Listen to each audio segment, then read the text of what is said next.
don't know how vehicles like this get to access the road. Funny enough, they'll give them certificate of roadworthiness.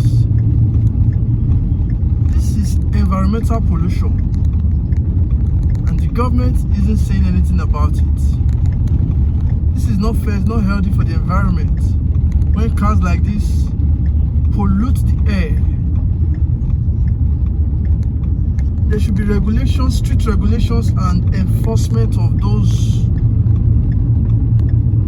fines and restrictions that are associated with things like this. This is not fair. This is 21st century. This is 2025. We are talking of EV cars, fuelless cars, electric cars, you know,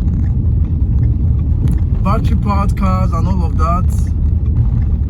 We are still battling with carbon emission at this level. Just imagine the level of carbon that is being emitted from this vehicle. Just imagine.